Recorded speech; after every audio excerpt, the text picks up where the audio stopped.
Aujourd'hui, on va parler des esprits de la terre. Il faut savoir que la terre est une intelligence de stabilité qui apporte la stabilité. Dans 2 Pierre chapitre 3, versets 6 à 7. De fait, ils veulent ignorer que des cieux ont existé autrefois par la parole de Dieu. Ainsi qu'une terre tirée des eaux au milieu d'elle. Et maintenant, je vais aller, dans une écriture où on te parle richement du Dieu de la fortune, qui est le Dieu de la terre. Genèse 14, versets 16 à 18. Il ramena toutes les richesses. Il ramena son neveu Lot avec ses biens, ainsi que les femmes de son peuple. Alors Abraham revint de la victoire de Kedorlaomer et les rois qui étaient avec lui, et le roi de Sodome sortit à sa rencontre. Dans la vallée de Chavé, c'est-à-dire la vallée du roi. Melchizedek, roi de Salem, apporte le pain et le vin. Il était le prêtre du Dieu très haut, et il bénit Abraham en disant, Abraham, je te bénis par le Dieu très haut, le maître du ciel et de la terre. Béni soit le Dieu très haut qui a livré tous tes ennemis entre tes mains. Abraham lui donna la dîme de tout. Bien-aimé, le Dieu de la fortune, c'est le Dieu qui livre tous tes ennemis entre tes mains. Bien-aimé, ils ont comploté de te nuire, de détruire ton mariage, de détruire ta santé. Je suis là en tant qu'oracle de Dieu pour te dire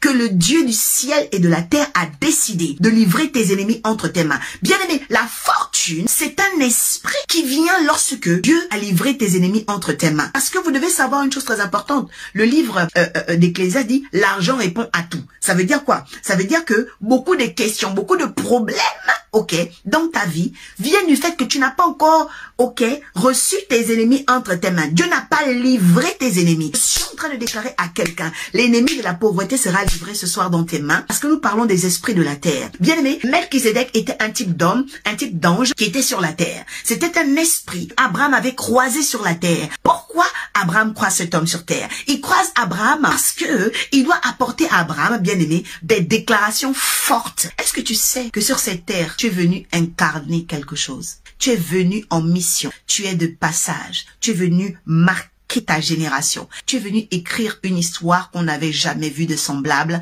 dans ta lignée, dans ton pays et parmi ta race. Bien aimé, il y a beaucoup de possibilités. Il y a beaucoup d'éventualités. Mais sur cette terre, tu dois savoir que l'appartenance, le créateur de cette terre est le Tout-Puissant. Et lorsqu'il a fait cette terre, Jésus-Christ qui s'est donné à Golgotha était déjà à sa droite. Alors, quand nous prions Jésus, nous ne prions pas seulement Jésus de Nazareth. Nous prions Jésus qui était à la création, Jésus qui est venu parce qu'il vient, et Jésus qui revient encore. Il était, il est et il vient. C'est pourquoi la Bible dit, il n'a pas changé. Il est le même aujourd'hui et éternellement. Première chose que nous devons découvrir sur la terre, c'est que la terre est un être de stabilité. Ça veut dire que les esprits de la terre sont des esprits qui stabilisent l'homme. Ils permettent à l'homme de travailler. Les esprits de la terre sont des esprits formateurs. Comme vous voyez par exemple, l'homme a été formé, de la terre. Et quand il a été formé, automatiquement, Dieu lui a donné le pouvoir de nommer les animaux, de nommer et tout ça. Donc, la terre est une très belle opportunité pour se former, pour se forger, pour vivre les promesses de Dieu. C'est pourquoi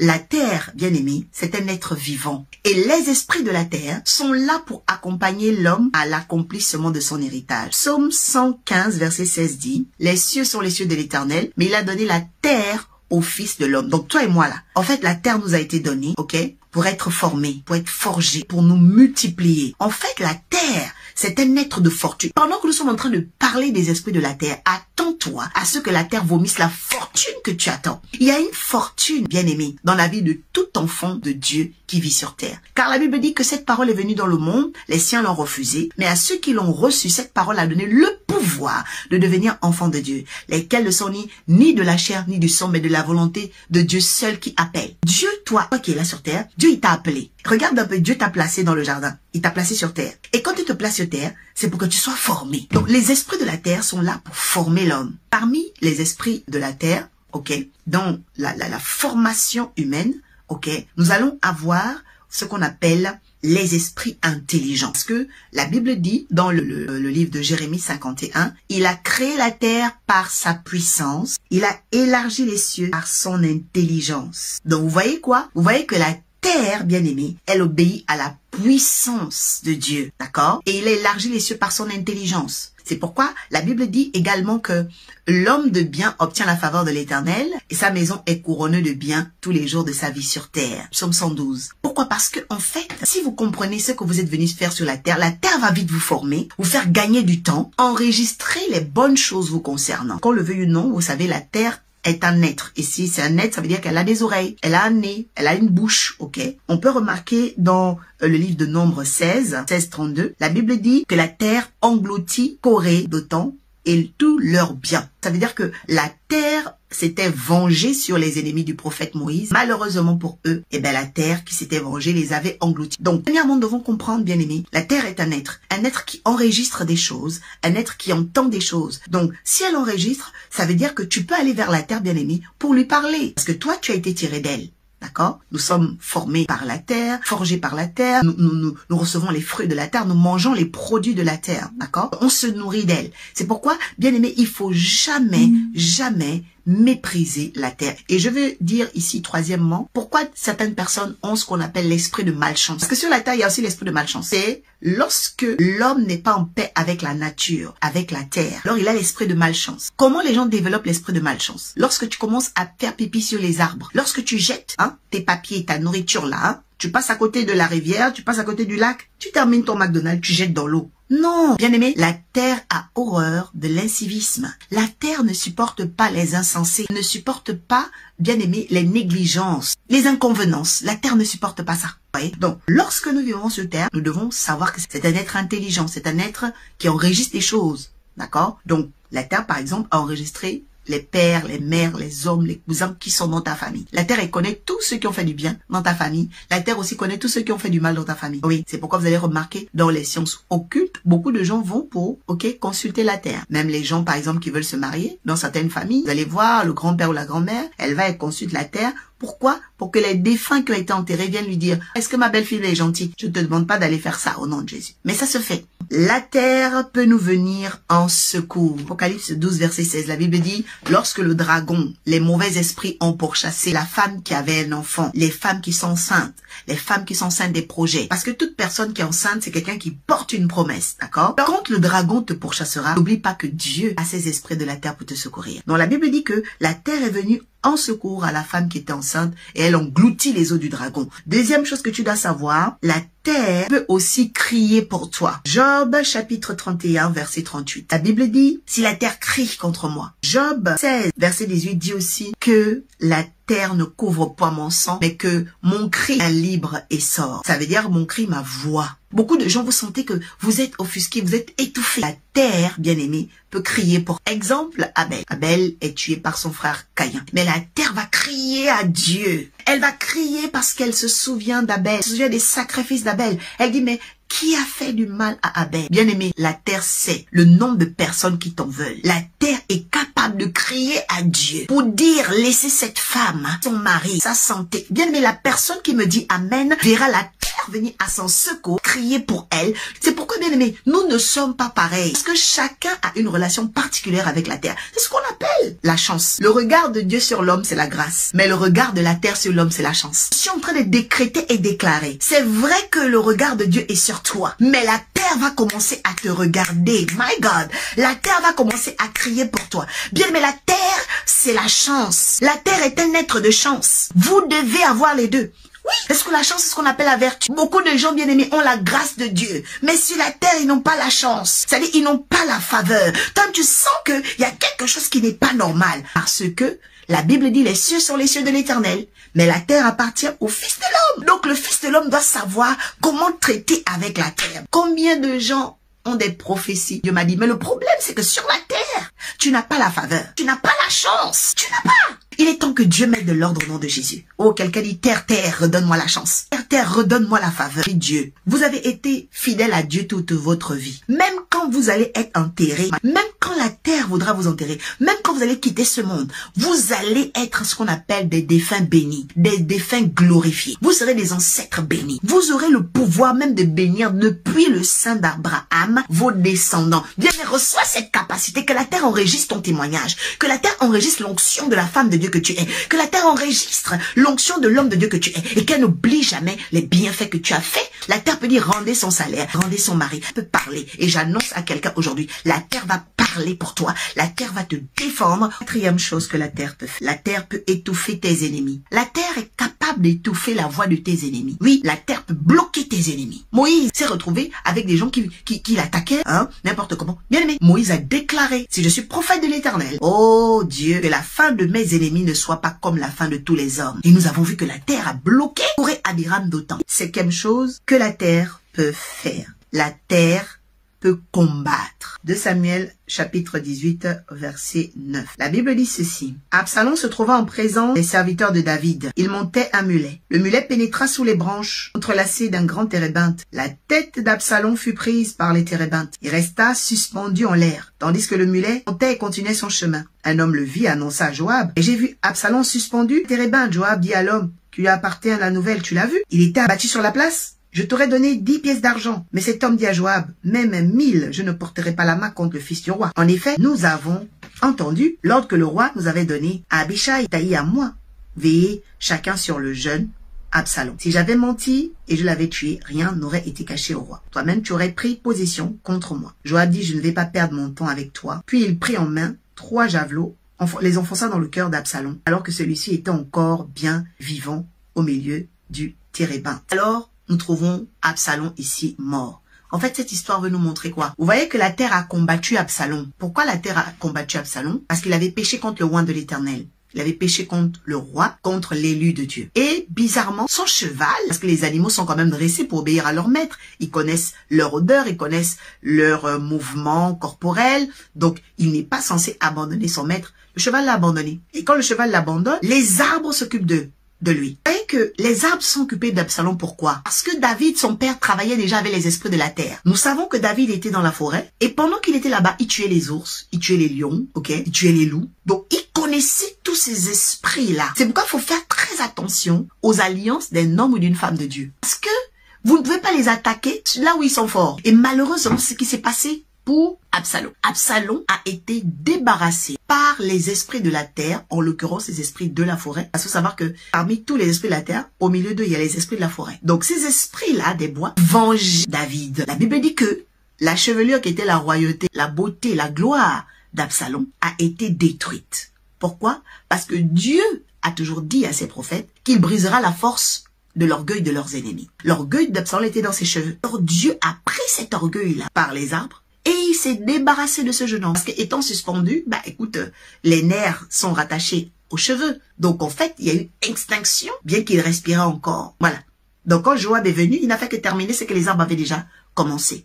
Bien-aimé, je prie aujourd'hui que tu ne sois jamais quelqu'un qui combatte les rois de l'Éternel. Je maudis ce jour dans le nom de Jésus-Christ de Nazareth et je proclame également que si quelqu'un combat ta vie, que les arbres de la forêt s'occupent de cette personne. Si quelqu'un combat, bien-aimé, ce que Dieu veut faire avec toi, que les esprits de la terre viennent et crient vengeance pour combattre pour toi. La personne qui me dit Amen verra le Seigneur la défendre, verra l'Éternel prendre sa défense. Ensuite, dans Genèse 27, verset 28, que Dieu te donne la rosée du ciel, les richesses de la terre. Alors, on a quoi dans les richesses de la terre? Le blé, le vin, et la graisse en abondance. Donc, quand on parle, bien aimé, de la terre, il faut faire très attention parce que c'est sur la terre qu'il y a des richesses. Et ces richesses sont plurielles, pluridimensionnelles. Nous avons la richesse du blé. Vous savez que le blé, c'est ce qu'on fait la farine avec. Et tout, elle fait le pain, elle fait les gâteaux, elle fait tout. Sans la farine, on peut plus rien faire dans ce monde. Vous voyez?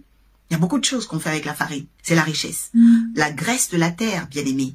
Elle nous aide à faire des soins. Avec elle, on a l'huile, on a les soins de beauté, on a les cuissons des aliments. On a les animaux sur la terre dont l'homme se nourrit. D'accord? On a le vin. La vigne a dit qu'elle réjouit le cœur de Dieu dans la Bible. Dans le vin, c'est la réjouissance. Le vin, c'est le faste. C'est aussi l'image de la moisson et de la récolte. Donc, nous remarquons que la terre avait béni un homme ici, qu'on appelle Jacob à la bouche de son père. Donc, il faut savoir que la terre peut aussi t'enrichir. Bien aimé, si la terre reçoit un ordre de t'enrichir, elle va t'enrichir. La terre peut te faire du bien. Oui. C'est pourquoi beaucoup de chrétiens parfois ont des problèmes ou des soucis, mais je sais que ce n'est pas ton cas. Lorsqu'ils remarquent que eux, ils prient Dieu et puis les païens sont riches, les païens sont puissants. Mais oui, bien aimé, parce que le regard de Dieu, c'est la grâce. Mais le regard de la terre, c'est la chance. Il y a des gens, bien aimés, qui ne vont pas à l'église, mais qui ont la chance. Ouais. Ils ont la chance. Ils ont la faveur de la terre avec eux.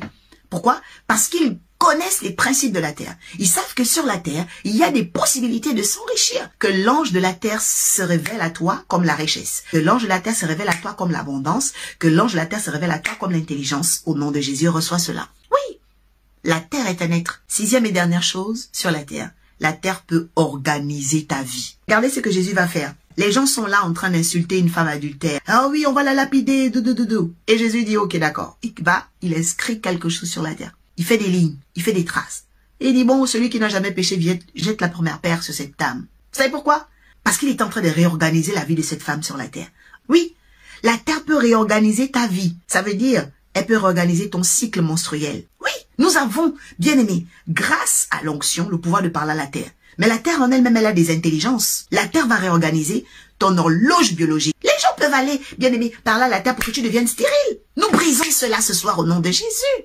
Alléluia. Donc la terre est un être qui peut réorganiser la vie des hommes. Elle peut réorganiser, bien aimé, le taux d'hormones, de progestérone, le taux de testostérone dans le corps de ton mari pour qu'il recommence à être fécond. Tout ça, ça se passe avec la terre, ok? La terre peut réorganiser aussi ta santé. Nous voyons que Jésus parle à un homme et il prend la terre, il prend la boue, il met la salive et il frotte aux yeux. Parce qu'il savait que la terre, bien-aimé, peut réorganiser. Parce que ce monsieur-là, bien-aimé, ok, avait reçu un problème de malédiction par rapport à la terre. Donc l'aveugle ne pouvait plus voir. Alors Jésus prend la terre, il met. Combien d'entre nous, nous faisons des soins avec l'argile? D'autres personnes prennent même la terre de la mer morte d'Israël. Ils mettent au visage, ils mettent au corps et tout ça. La terre, l'argile même qui fait disparaître parfois les fibromes, les gnomes, les choses bizarres. Pourquoi? Parce que la terre, bien-aimée, peut réorganiser ta vie. Qu'il commence aujourd'hui par le Saint-Esprit, par sa puissance aujourd'hui, oui, à réorganiser ta vie, à réorganiser ton horloge biologique. Si tu veux faire un enfant, tu peux parler à la terre. Alléluia.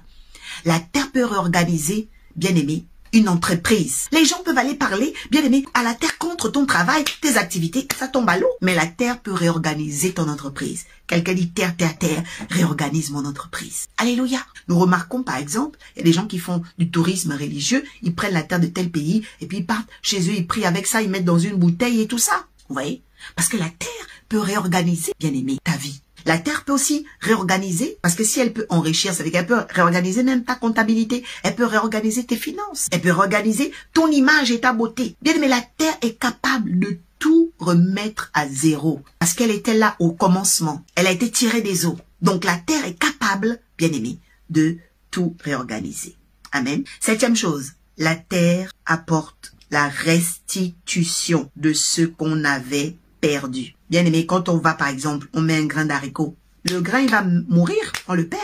Mais après, les haricots repoussent. Pourquoi la terre montre qu'elle est capable de rendre à l'homme ce qu'il sème? Mais parce que, bien aimé, la terre est généreuse. Qui t'avait dit que ta vie sur la terre est difficile? Moi, je refuse cela et je déclare que ça suffit. Les mensonges organisés par tes ennemis qui t'ont raconté des histoires. La Bible dit dans le psaume 24 que la terre appartient à Dieu. Si tu es en Éthiopie, la terre va te bénir. Si tu es aux États-Unis, la terre va te bénir. Si tu es en France, la terre va te bénir. Ce n'est pas d'abord, bien aimé, les efforts qui bénissent l'homme. C'est vrai que Dieu a dit à l'homme, la terre sera maudite à cause de toi. Mais regardez, quand l'homme est arrivé, la terre avait déjà tous les fruits. C'est l'homme qui garde la terre. Mais la terre avait déjà tout. Parce que la terre est généreuse. Que la terre devienne généreuse avec toi. Que la gentillesse de la terre commence à se manifester pour toi et moi. Que la terre facilite ta vie. Qu'elle facilite ton travail, ta mission, ton rôle. Au nom de Jésus-Christ de Nazareth, est-ce que tu peux, bien aimé, à partir de ce soir, enlever tes chaussures, pieds nus, aller sur la terre vivante, et commencer à parler à la terre. Lui dire merci, merci de t'avoir accueilli, merci de te garder. Lui dire merci pour la femme que tu es devenue aujourd'hui. Lui dire merci pour les années qui sont passées, mais aussi lui dire maintenant, terre, il est temps que tu réorganises ma vie. Il est temps que tu réorganises mon horloge biologique. Il est temps que tu réorganises ma famille. Il y a des domaines de nos vies que la terre va réorganiser à partir d'aujourd'hui. Celles et ceux qui me disent Amen reçoivent maintenant cette capacité. Bien aimé, nous avons partagé 7 dimensions de la terre aujourd'hui. Et la 7e, c'est pour te dire que la terre apportera la moisson à ta vie. Dis-moi Amen et ça commence au nom de Jésus. Psaume 112. Louez l'Éternel, heureux l'homme qui craint l'Éternel, qui trouve un grand plaisir dans ses commandements. Sa descendance et sa postérité sera puissante sur la terre. La génération des hommes droits sera bénie sur la terre. Le bien-être et la richesse seront dans notre maison. Notre justice subsistera à toujours. La lumière se lève dans les ténèbres pour nous, les hommes droits, pour nous qui avons fait preuve de grâce et compassion et de justice. Il est bon que l'homme fasse grâce et que prête, qu'il règle ses affaires conformément au droit, car il ne sera jamais ébranlé. On se souviendra toujours de moi. Je ne redouterai pas les mauvaises nouvelles. Mon cœur sera ferme, plein de confiance en l'Éternel. Mon cœur est affermi. Nous n'éprouvons aucune crainte, au point que nous regardons nos adversaires en face. Nous distribuons des bienfaits, nous donnons aux pauvres. Notre justice subsiste à toujours. L'Éternel relève notre tête avec gloire. Le méchant nous voit, il s'irrite, il grince des dents et il perd courage. Les désirs des méchants sont réduits à néant. Parole du Seigneur. Psaume 112. Est-ce que tu peux acclamer Jésus? Bien, mais c'est ce qui va t'arriver. Ça, c'est le psaume de ceux qui doivent être puissants sur la terre. La Bible dit qu'il y a un bonheur pour le juste. Il y a une grâce pour le juste. C'est qu'il a la faveur de la terre. Il a la grâce du ciel. Amen. Shalom chez vous. Bénédiction.